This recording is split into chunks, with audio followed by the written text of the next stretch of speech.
বীরভূমের ছবি আমরা দেখলাম, বোলপুরের ছবি। সেখানে চাকরিহারা শিক্ষকরা তারা তাদের পছন্দের জায়গা অর্থাৎ ক্লাসরুমে এসেছেন, তারা ক্লাস করাচ্ছেন।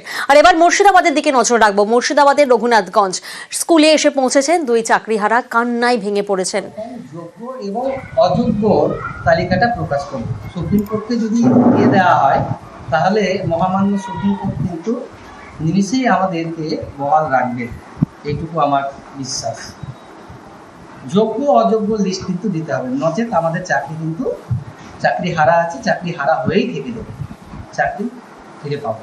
আমাদের তারও কিন্তু সিবিআই যে টেন্টেড লিস্ট যেটা আছে সেখানে কিন্তু কারো নাম আমাদের প্রত্যেকের কাছে আমাদের কিন্তু হচ্ছে নথি, যেটাকে বলা হয় ওএমআর সিট, একবার যেটা এসএসসি দ্বারা হচ্ছে যেটা পাবলিশ করা হয়েছিল সেটা কিন্তু আমাদের সকলের কাছে আছে। আমাদের অরিজিনাল অ্যাডমিট কার্ড সেটাও আছে, আমাদের সমস্ত লিগ্যাল ডকুমেন্টস কিন্তু আমাদের সকলের কাছে আছে।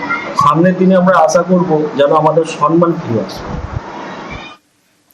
প্রতিনিধি প্রণব এই মুহূর্তে আমাদের সঙ্গে রয়েছেন। প্রণব, আমরা দেখলাম গতকাল স্কুলে ফেরার আবেদন করেন মুখ্যমন্ত্রী এবং আজ দিকে দিকে শিক্ষকরা তারা স্কুলে আসছেন, ক্লাস নিচ্ছেন এবং মুর্শিদাবাদের রঘুনাথগঞ্জ সেখানে আবেগতাড়িত, আবেগপ্রবণ হয়ে পড়লেন দুই শিক্ষক।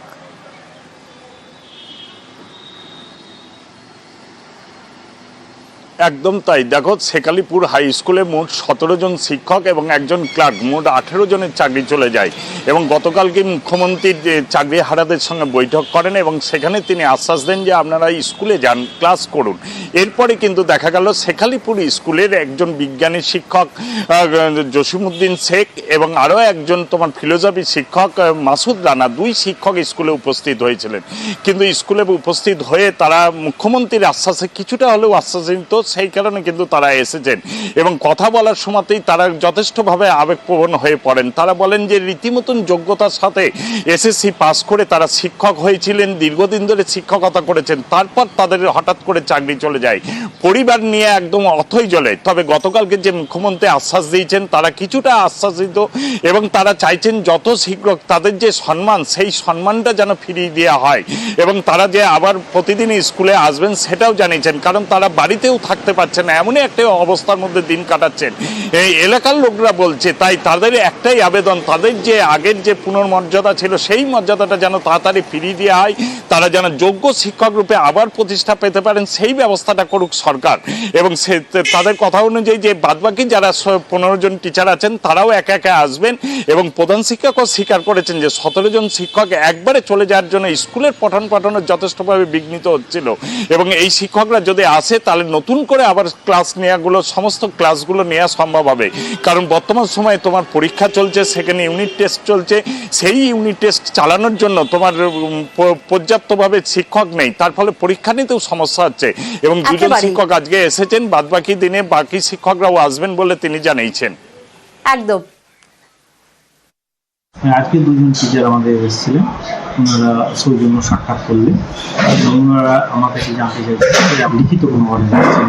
আমাদের তো চাওয়া পাওয়ার উপর নির্ভর করছে না, তবুও আমরা চাইব যে সব মর্মে তারা ফিরে আসুক।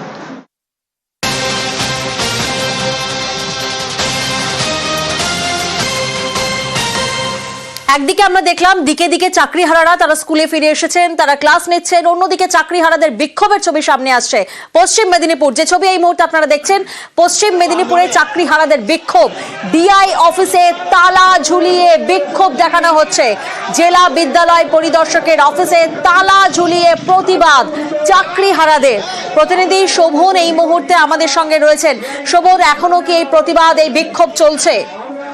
দেখো প্রিয়াঙ্কা, এখনো পর্যন্ত কিন্তু যারা চাকরিহারা শিক্ষকরা রয়েছে তারা কিন্তু এখনো পর্যন্ত তালা ঝুলানো অবস্থায় তারা বসে রয়েছেন, তারা অবস্থান বিক্ষোভ চালিয়ে যাচ্ছেন এবং তারা পরিষ্কার জানিয়ে দিয়েছেন যে যতক্ষণ না পর্যন্ত ডিআই তাদেরকে প্রতিশ্রুতি দিচ্ছেন যে তাদের ওএমআর শিট এবং ওএমআর শিট প্রতিলিপি সহ সুপ্রিম কোর্টে যোগ্য যে যারা শিক্ষক রয়েছে তাদের যে তালিকা, সেই তালিকা সুপ্রিম কোর্টে যতক্ষণ না দাখিল করা হচ্ছে ততক্ষণ পর্যন্ত তারা কিন্তু এই আন্দোলন চালিয়ে যাবেন। এখনো পর্যন্ত তারা কিন্তু আন্দোলন চালিয়ে যাচ্ছেন এবং এই আন্দোলন আরো দীর্ঘতম হতে পারে বলে সূত্র মারফত জানা যাচ্ছে। প্রিয়াঙ্কা।